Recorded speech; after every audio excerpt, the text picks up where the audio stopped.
और चलिए अब रुक करेंगे देवभूमि की खबरों का। उत्तराखंड में चारधाम यात्रा जारी है। 22 अप्रैल से शुरू हुई चारधाम यात्रा को लेकर श्रद्धालुओं में गजब का उत्साह है। अब तक चारधाम में 5,52,000 श्रद्धालुओं ने दर्शन किए और सबसे ज्यादा श्रद्धालु केदारनाथ धाम पहुंचे हैं। केदारनाथ में अब तक 1,74,000 श्रद्धालुओं ने दर्शन किए हैं, जबकि बद्रीनाथ धाम में 1,18,000 श्रद्धालु दर्शन के लिए पहुंचे हुए हैं। वहीं गंगोत्री धाम में अब तक 1,13,000 श्रद्धालुओं ने दर्शन पूजन किए। तो वहीं बात करें यमुनोत्री धाम की, तो अब तक 1 लाख से ज्यादा श्रद्धालु दर्शन कर चुके हैं। यहाँ पर खराब मौसम के चलते केदारनाथ धाम के लिए आज भी नए रजिस्ट्रेशन पर रोक रहने वाली है। आपको बता दें, अब तक करीब 26 लाख से ज्यादा श्रद्धालु चारधाम यात्रा के लिए रजिस्ट्रेशन करा चुके हैं। 4 तस्वीरें हम आपको दिखाएंगे, जहां केदार धाम में अब तक 1,74,000 से ज्यादा तीर्थ यात्रियों ने दर्शन कर लिए हैं। वहीं बद्रीनाथ धाम की बात करें तो 1,18,000 से ज्यादा तीर्थयात्री दर्शन के लिए पहुंचे हुए हैं। वहीं अगर बात करें गंगोत्री धाम की, तो करीब 1,13,000 श्रद्धालु दर्शन के लिए यहां पर पहुंचे हैं। यमुनोत्री धाम में करीब 1 लाख तीर्थयात्रियों ने दर्शन किए। देखिए 4 तस्वीरें हम आपको दिखा रहे हैं, अलग अलग धामों की ये तस्वीरें, गंगोत्री धाम, यमुनोत्री धाम, केदार धाम और बद्री धाम की तस्वीर, जहां पर बड़ी संख्या में श्रद्धालु पहुंचे हैं दर्शन पूजन के लिए। तो देखिए केदार धाम में 1,74,000, बद्रीनाथ धाम में 1,18,000, गंगोत्री धाम में 1,13,000, तो वहीं यमुनोत्री धाम में 1 लाख तीर्थयात्रियों ने दर्शन किए हैं। बड़ी संख्या में पहुंचे हैं लोग इस वक्त। लोगों में उत्साह गजब है, देखते ही बनता है, लेकिन मौसम की वजह से यहाँ पर खासा परेशानियां हुई है। और साथ ही ये 4 तस्वीरें हमने आपको दिखाई। उत्तराखंड में मौसम खराब होने से तीर्थयात्रियों की परेशानी किस तरह से बढ़ गई है, वो आपको समझा देते हैं।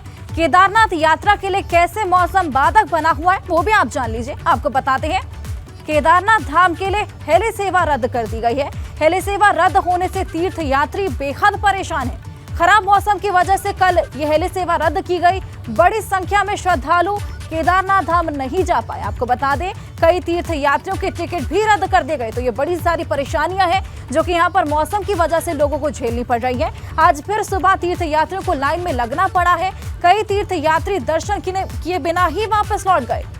तो देखिए कितनी बड़ी परेशानी कि तीर्थयात्री वहां पर पहुंचे, लेकिन बिना दर्शन किए उनको वहां से वापस लौटना पड़ा है। बड़ी बड़ी लाइनों में लगना पड़ रहा है, टिकट भी रद्द किए जा रहे हैं। साथ ही आपको बता दें कि 15 मई तक केदारनाथ धाम के लिए स्लॉट भी नहीं है। सरकार ने रजिस्ट्रेशन पर 8 मई तक रोक लगाई थी, लेकिन 15 मई तक यहाँ पर स्लॉट नहीं है। केदारनाथ जाने वाले यात्रियों को रजिस्ट्रेशन में खासा दिक्कत हो रही है। आपको बता दें, एथिक्स इन्फोटेक ने बिना आदेश के रजिस्ट्रेशन पर रोक लगा दी है। वेबसाइट पर रजिस्ट्रेशन की प्रक्रिया बंद होने का आदेश 8 मई तक है। पर्यटन विभाग के अधिकारियों को भी इसकी जानकारी नहीं है। तो देखिए, एथिक्स इन्फोटेक है जिसने बिना आदेश के यहाँ पर रजिस्ट्रेशन पर रोक लगा दी। 8 मई तक रजिस्ट्रेशन पर रोक दी, लेकिन स्लॉट यहाँ पर 15 मई तक उपलब्ध नहीं है। ऐसे में बड़ी परेशानी यहाँ पर श्रद्धालु के लिए है, क्योंकि 8 मई तक रोक है लेकिन 15 मई तक स्लॉट नहीं। तो वेबसाइट पर रजिस्ट्रेशन की प्रक्रिया बंद होने का ये आदेश था, लेकिन 8 मई तक था। ऐसे में पर्यटन विभाग के अधिकारियों को भी इसकी जानकारी नहीं।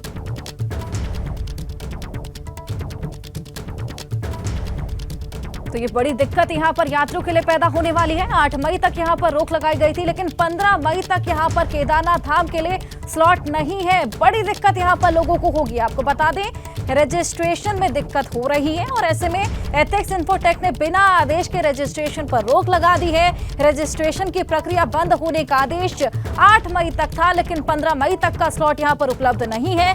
पर्यटन विभाग के अधिकारियों को भी इसकी जानकारी नहीं। खराब मौसम यहाँ पर बड़ी समस्या लोगों के लिए बना हुआ है।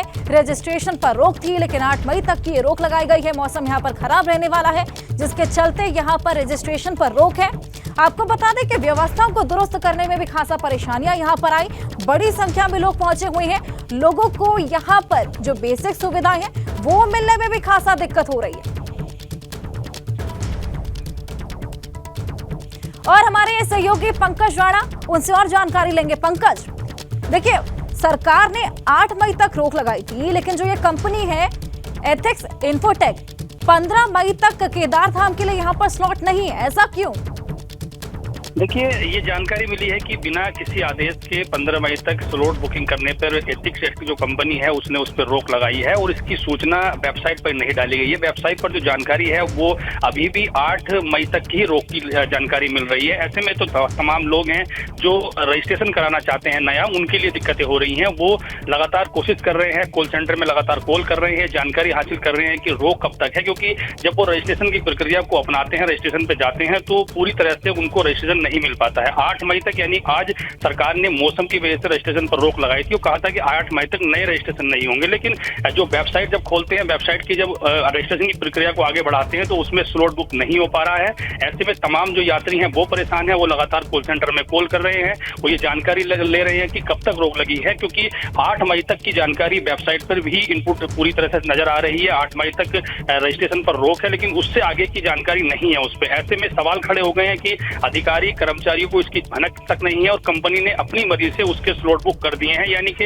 ये भी कह सकते हैं कहीं ना कहीं इसमें कुछ गड़बड़ झाला हो सकता है वेबसाइट के हिसाब से, और उसके साथ साथ ही जो वहाँ कॉल सेंटर पर कर्मचारी कर रहे हैं वो भी इसकी लगातार जानकारी दे रहे हैं कि रजिस्ट्रेशन 8 मई के बाद किए जा सकते हैं, लेकिन अभी रजिस्ट्रेशन ना मिलने की वजह से श्रद्धालु अलग अलग जगह कॉल कर रहे हैं, जानकारी भी ले रहे हैं। ऐसे में जो यात्री हैं उनको भी दिक्कतों का सामना करना पड़ रहा है। उधर अलग तरह से ये भी कोशिश की जा रही है कि कंपनी के जो अधिकारी हैं उनसे, उनको मैंने भी फोन किया था, उनसे जानकारी हासिल की, पंकज, यहाँ पर बड़ी गड़बड़ी है क्योंकि 8 मई तक बोलने के बावजूद यहाँ पर 15 मई तक के स्लॉट नहीं है। लेकिन आप जैसे कि बता रहे हैं कि लगातार इस पूरे मामले की जांच पड़ताल जारी है। ऐसे में देखना होगा कि किसकी लापरवाही इसमें निकलकर सामने आती है। बहुत शुक्रिया तमाम जानकारी के लिए। चलिए आगे बढ़ेंगे। बरकोट से एक खूबसूरत तस्वीर सामने आई। यमुनोत्री धाम में बर्फबारी की खूबसूरत ये तस्वीर है जो कि सामने आई है।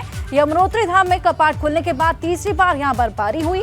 यात्रा के बीच बर्फबारी से श्रद्धालु बेहद उत्साहित। इस वक्त यमुनोत्री धाम में न्यूनतम तापमान -5 डिग्री है, जबकि अधिकतम तापमान 2 डिग्री बताया जा रहा है। कपाट खुलने के बाद से अब तक 16 दिनों में कुल 1,15,000 श्रद्धालु यमुनोत्री धाम की यात्रा कर चुके हैं।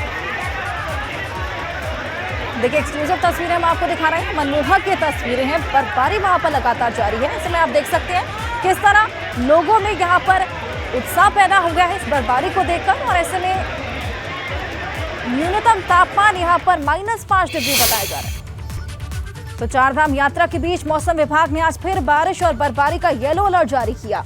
पहाड़ों पर हल्की बारिश और बर्फबारी होगी और ऐसे में उत्तरकाशी, चमोली, रुद्रप्रयाग और पिथौरागढ़ में बारिश और ज्यादा ऊंचाई वाले इलाकों में हल्की बर्फबारी की मौसम विभाग ने यहां पर चेतावनी जारी की है। तो आपको बता दें कि जब से कपाट खुले हैं उसी दिन से हम देख रहे हैं कि यहां पर लगातार बर्फबारी हो रही है। बारिश का अलर्ट यहां पर लगातार जारी है और ऐसे में लोगों को खासा परेशानियां यहां पर हो रही हैं। बेसिक सुविधाएं मुहैया कराने में भी दिक्कतें हो रही हैं क्योंकि व्यवस्थाएं जो कि दुरुस्त करनी थी उस पर बर्फबारी की मार पड़ती हुई हमने देखी है। ऐसे में पहाड़ों पर अब भी बर्फबारी का येलो अलर्ट जारी किया गया है और हल्की बारिश और बर्फबारी यहां पर होती रहेगी।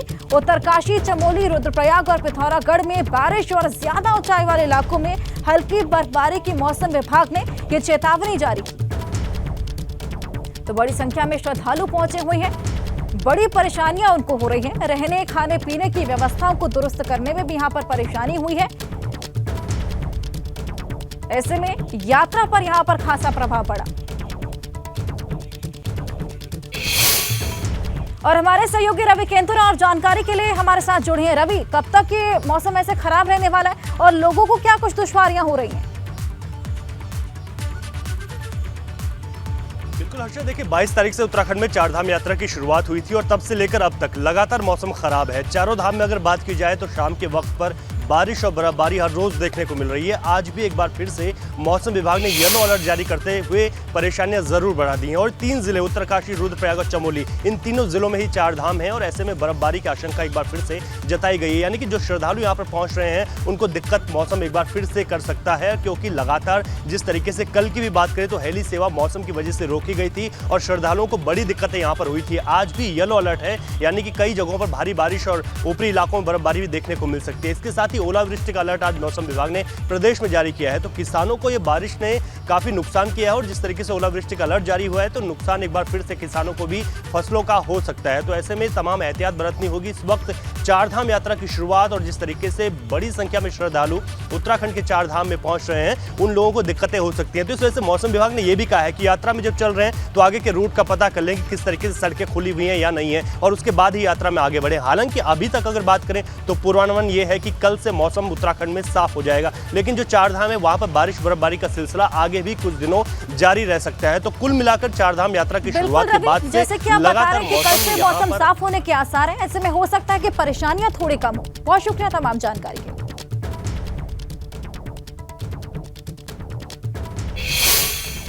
तो आज से 30 सांसदों का डेलीगेशन उत्तराखंड पहुंचा है। 3 दिन तक उत्तराखंड में संसदीय समिति के 30 सांसद रहने वाले हैं। सांसदों के साथ केंद्र अधिकारी भी मौजूद रहेंगे। आपको बता दें, केंद्र योजनाओं की समीक्षा और निरीक्षण करेंगे ये सांसद।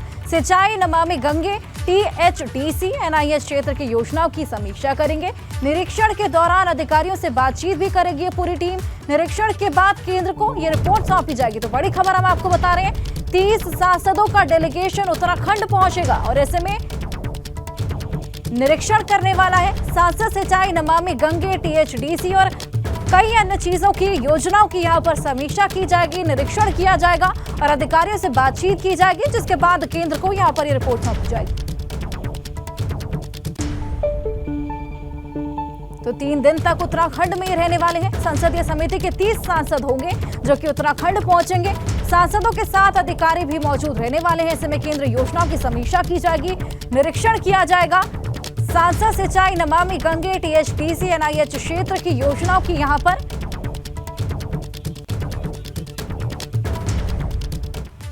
तो ये जो 30 सांसद आने वाले हैं, आपको बता दें 30 सांसदों का डेलीगेशन आज उत्तराखंड पहुंचेगा।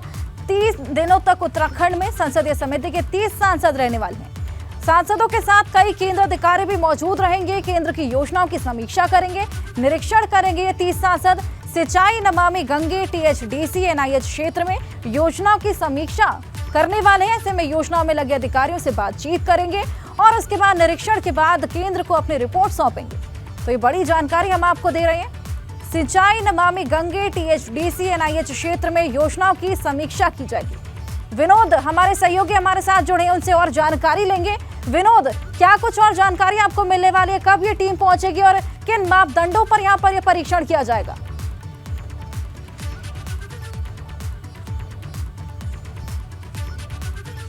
विनोद, क्या आप मुझे सुन पा रहे हैं? विनोद, ये जो 30 सांसदों की टीम पहुंचने वाली है, ये कब वहां पर पहुंचेगी और किन मापदंडों को मन में रखकर यहां पर इस योजनाओं की समीक्षा की जाएगी?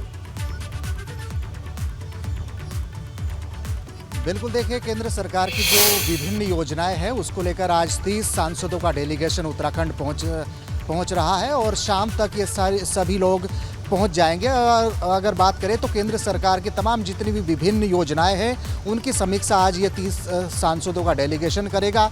सबसे पहले आज ये टिहरी जनपद में जो THDC बांध संबंधी कार्य हैं उनका निरीक्षण करेंगे। टिहरी लेक में जाकर तमाम अन्य विभिन्न कार्यों के आज निरीक्षण करेंगे और इसके बाद में 3 दिनों तक ये डेलीगेशन उत्तराखंड में रहेगा। और साथ ही साथ जो केंद्रीय अधिकारी हैं जो अलग अलग योजनाओं पर मॉनिटरिंग रखते हैं वो भी उत्तराखंड पहुँच रहे हैं।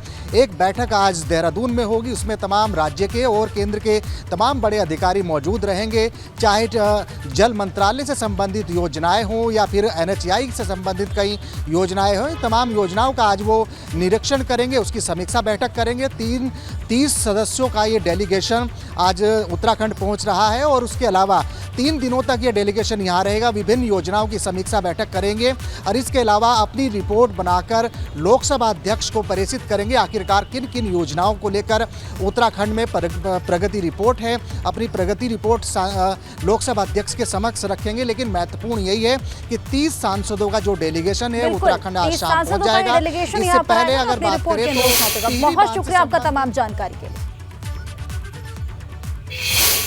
सीएम योगी आज 3 जिलों में करेंगे चुनाव प्रचार। बाराबंकी, मिर्जापुर और अयोध्या में करेंगे रैली।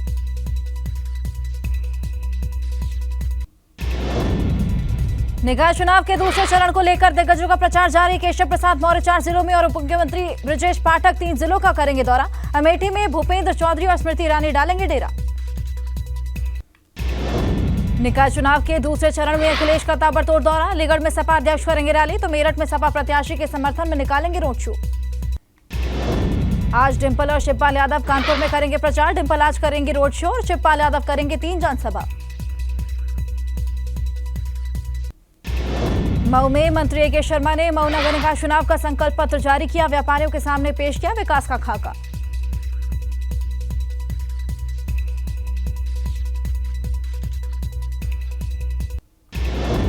बसपा नेता अजीम ने इटावा में किया प्रचार। समाजवादी पार्टी पर लगाया आरोप, पार्टी में मुस्लिम नुमाइंदगी खत्म करने में लगी हुई है सपा। अयोध्या में बसपा प्रदेश अध्यक्ष विश्वनाथ पाल का बयान, जीत को लेकर हम बनावटी दावा नहीं करते, नतीजे आते ही सब साफ हो जाएगा।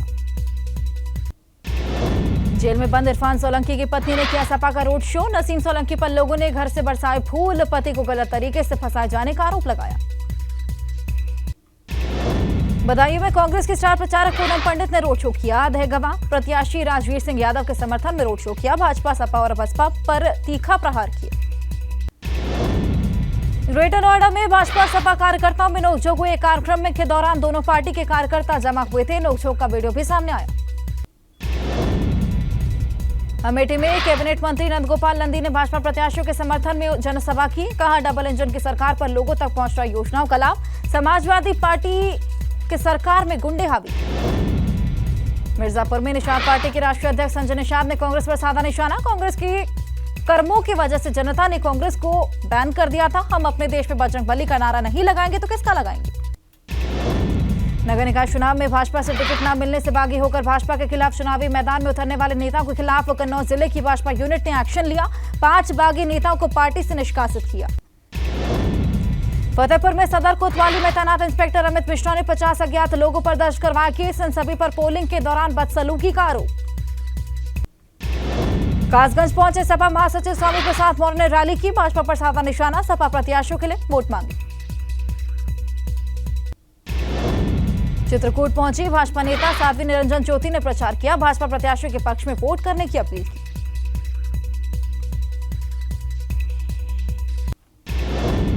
कानपुर देहात पहुंचे आम आदमी पार्टी के सांसद संजय सिंह का भाजपा पर बड़ा हमला। कहा भाजपा में वॉशिंग पाउडर में धुलकर सब हरीश चंद्र बन सकते हैं। कहा भाजपा अपराध करने का लाइसेंस है।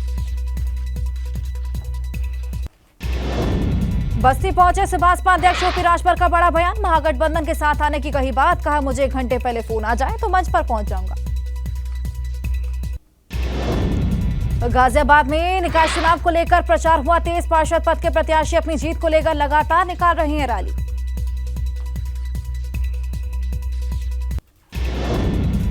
बदायूं में केंद्रीय राज्य मंत्री बीएल वर्मा ने दावा किया सभी नगरपालिका और नगर पंचायतों में खिलने जा रहा है कमल। योगी जी की सभा में उमड़ रहे लोगों का हुजूम। मऊ नगर पालिका के अध्यक्ष पद के बसपा उम्मीदवार अरशद जमाल की 4 पहिया वाहन हुई सीज। आचार संहिता के उल्लंघन मामले में कार्रवाई हुई। अरशद जमाल ने बताया भाजपा की साजिश। अमेठी में दूसरे चरण में होने वाले निकाय चुनाव के लिए पहले बसपा को लगा बड़ा झटका। नगर पंचायत से बसपा प्रत्याशी शकील बानू ने पार्टी से इस्तीफा देकर निर्दलीय प्रत्याशी लक्ष्मी सोनी के समर्थन का ऐलान किया। सुल्तानपुर में आम आदमी पार्टी ने निकाय चुनाव के प्रचार के दौरान उड़ाई आचार संहिता के नियमों की धज्जियां। नाबालिग और किशोरों से पार्टी करा रही है चुनाव प्रचार।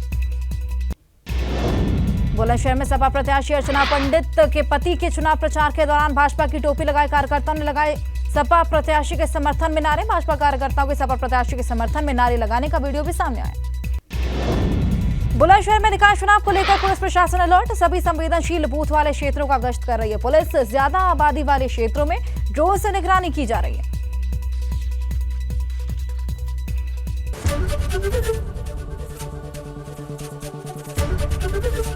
एबीपी गंगा, खबर आपकी, जुबान आपकी।